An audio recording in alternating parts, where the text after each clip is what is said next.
Hello dear students, welcome once again to the next class. तो बच्चों, last lecture में हमने वेक्टर्स की 10.2 एक्सरसाइज कंप्लीट की थी।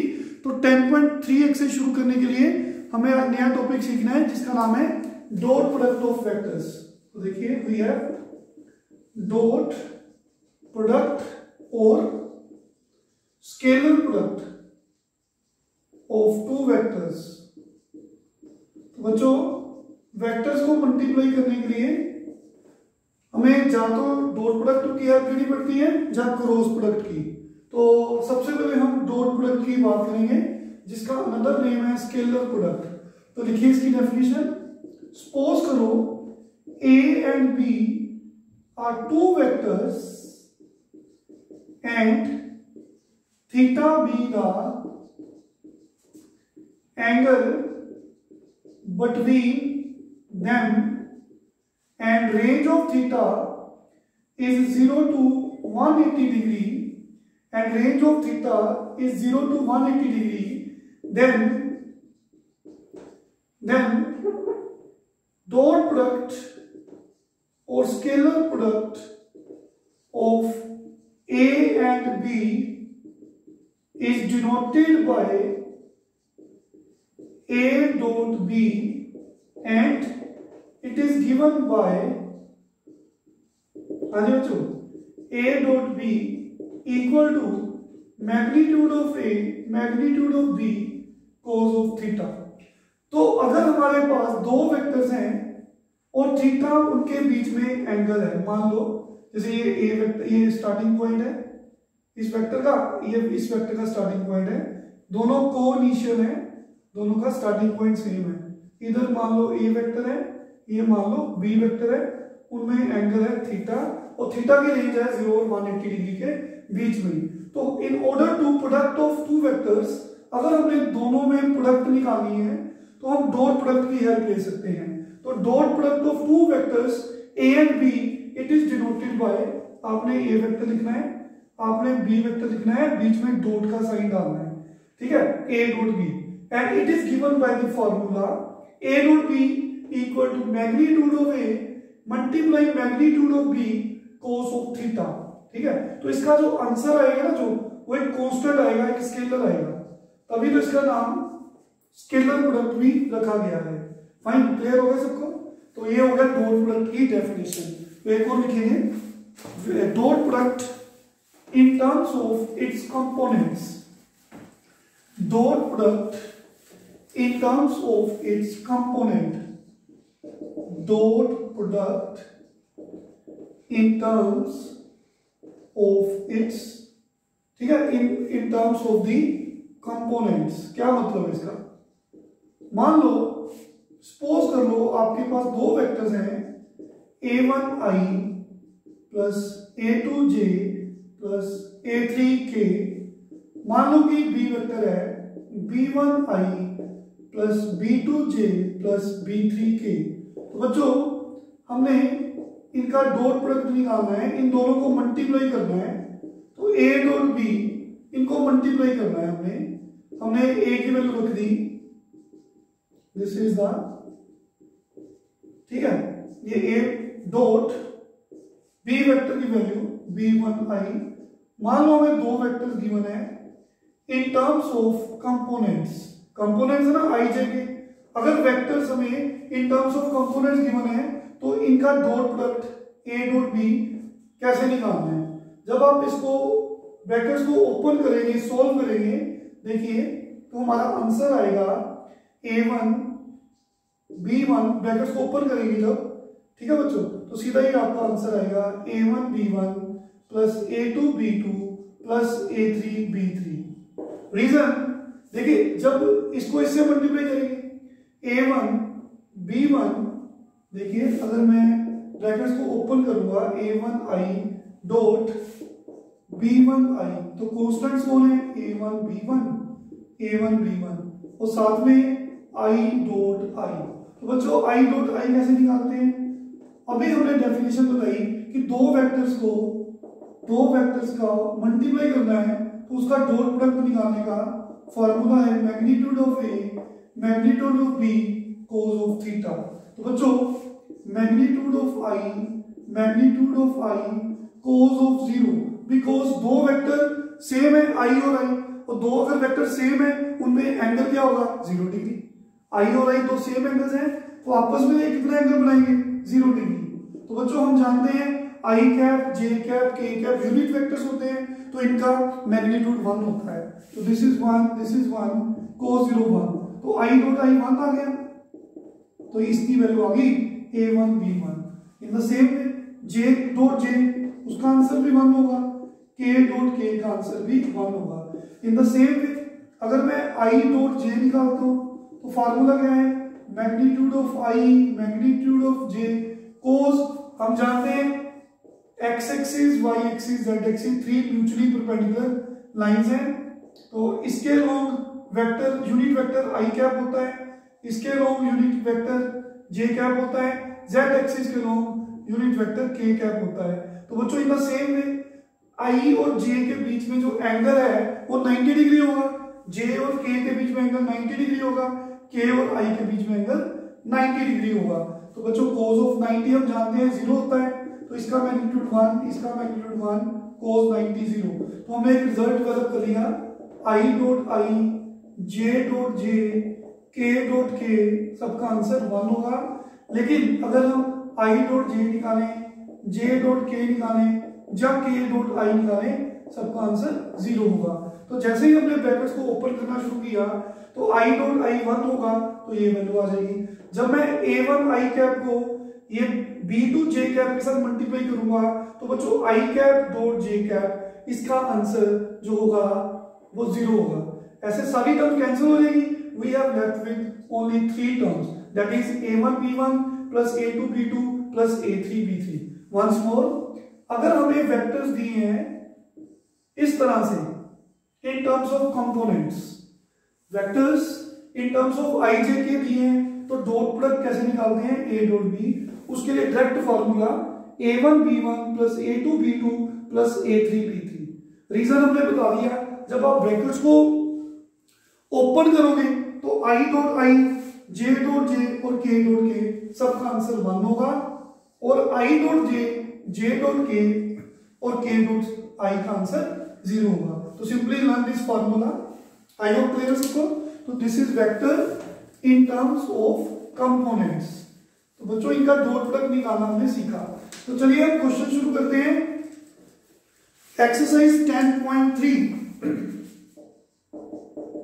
फर्स्ट क्वेश्चन माने बच्चों find the angle between two vectors a and b, two vectors a vector and b vector with magnitude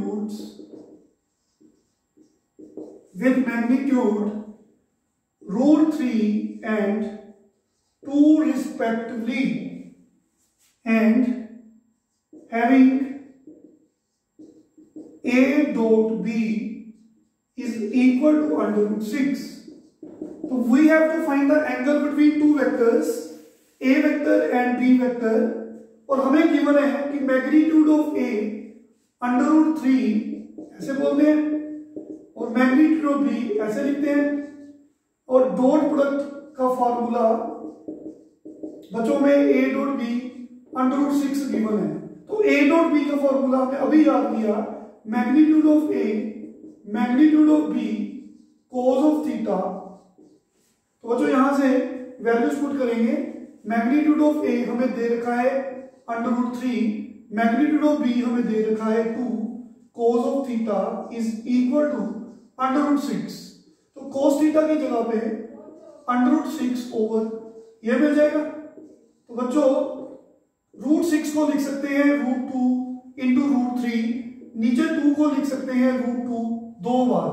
reason √3 से √3 कट गया, √3 2 से √2 कैंसिल हो गया, तो cos थीटा 1/√2 है, और 0 और 180 डिग्री के बीच में cos जो है पॉजिटिव हमेशा फर्स्ट क्वाड्रेंट में होता है। तो फर्स्ट क्वाड्रेंट में थीटा की वैल्यू 45 डिग्री है, जहां π/4 लिख सकते हैं। तो angle between two vectors is π/4, क्योंकि cos 45 π/4 होता है। समझ लगी? This completes question number 1। Next we have question number 2। Very easy questions. Find the angle between vectors A vector equal to, find angle between vectors I cap minus 2j cap plus 3k cap and 3i cap minus 2j cap plus k cap। तो बच्चों suppose कर लो first वाला vector A vector है I cap minus 2j cap plus 3k cap. मान लो second vector B vector है 3i cap minus 2j cap plus k cap. तो हम जानते हैं कि A dot B is given by the formula magnitude of A magnitude of B cos of theta. तो बच्चों अगर vectors in terms of components हो तो हमने अभी समझाया कि इनकी डॉट प्रोडक्ट निकालना है तो कंपोनेंट्स को मल्टीप्लाई कर दो। तो I के साथ मान लें, इसको 3 से मल्टीप्लाई प्लस -2 को -2 से मल्टीप्लाई प्लस 3 को 1 से मल्टीप्लाई। देखिए वंस मोर, अभी हमने बताया कि अगर वेक्टर्स आपको i j k की फॉर्म में लिखे हैं, अगर वेक्टर्स i j k की टर्म्स में है तो डॉट प्रोडक्ट निकालने के लिए formula is a1 b1 plus a2 b2 plus a3 b3। Just हमने अभी प्रूव कराया। तो देखिए a dot b equal to magnitude of b, a magnitude of b cos of theta. समझ आया सबको? ये फॉर्मूला होता है। ओके, तो बच्चों a डॉट b कैसे निकालेंगे? देखिए ये फॉर्मूले से इसका कोएफिशिएंट 1 है, इसका 3 है, दोनों को मल्टीप्लाई प्लस लिखकर j के कंपोनेंट्स स्केलर कंपोनेंट्स इनको मल्टीप्लाई प्लस k के कोएफिशिएंट जो है इनको मल्टीप्लाई। तो मैग्नीट्यूड ऑफ a वो तो निकालना हमने सीखा हुआ है, अंडर रूट। देखिए ये तो हमने लास्ट एक्सरसाइज में बताया था, -1 square -2 square 3 square it comes to be 1 + 4 + 9। बच्चों अंडर रूट 14 आया। और मैग्नीट्यूड ऑफ b ये भी निकालो इसी फॉर्मूले से, 3 स्क्वायर 9 -2 स्क्वायर इज 4 + 1 स्क्वायर, इसका आंसर भी √14 आया। तो a dot b magnitude of a magnitude of b cos theta होता है।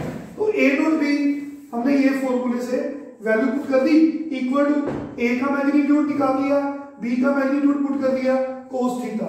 तो देखिए वी है 1 × 3 + 4 + 3 इक्वल टू, हाँ जी बच्चों, √14 × √14 14 cos ऑफ थीटा।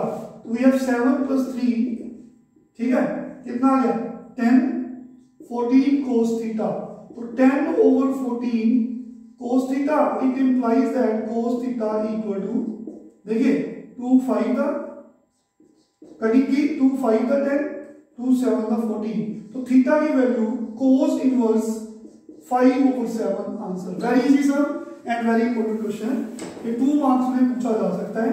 तो क्वेश्चन थर्ड को समझने से पहले हमें नेक्स्ट फॉर्मूला याद करना है। लिखिए very important, we have projection of any vector a on b is given by formula a dot b over magnitude of b। Learn कर लीजिए, projection of a vector on b vector is equal to a dot b over magnitude of b। And in the same way projection of b vector on a vector equal to again a dot b over magnitude of a। अगर आपको a vector की projection b पे निकालनी है तो formula क्या है, a dot b, और जिस पे प्रोजेक्शन निकालनी है उसका मैग्नीट्यूड नीचे आएगा। अगर b की प्रोजेक्शन a पे निकालनी है तो फॉर्मूला है a डॉट b, और नीचे क्या आएगा, जिस पे प्रोजेक्शन निकालनी है मैग्नीट्यूड ऑफ a। तो now question number third, it is important question. तो बच्चों find the projection, third fourth question same है, मैं एक करवा देता हूं, i - j on the vector I plus j। तो बच्चों we have to find projection of I minus j on I plus j। तो हमने इसको a वेक्टर मान लिया, इसको b वेक्टर मान लिया। Right on, we know that projection of a on b is given by formula a dot b over magnitude of b। तो बच्चों a dot b vectors in terms of components दे रखे हैं, तो क्या करेंगे डायरेक्ट फॉर्मूला, i का जो कंपोनेंट है, i का स्केलर कंपोनेंट, i का कोएफिशिएंट 1, इधर i का कोएफिशिएंट 1 है, प्लस j का कोएफिशिएंट -1, इधर j का कोएफिशिएंट 1 है। डायरेक्ट फॉर्मूले से जो अभी आज हमने एक्सप्लेन किया, डॉट प्रोडक्ट कैसे निकालते हैं, i वाले को i से मल्टीप्लाई प्लस j वाले को j से मल्टीप्लाई। और मैग्नीट्यूड ऑफ b कैसे निकालेंगे, वो तो हमें आता ही है, i का कंपोनेंट 1 है, कोएफिशिएंट उसका स्क्वायर और इसका स्क्वायर, तो इट कम्स टू बी √2।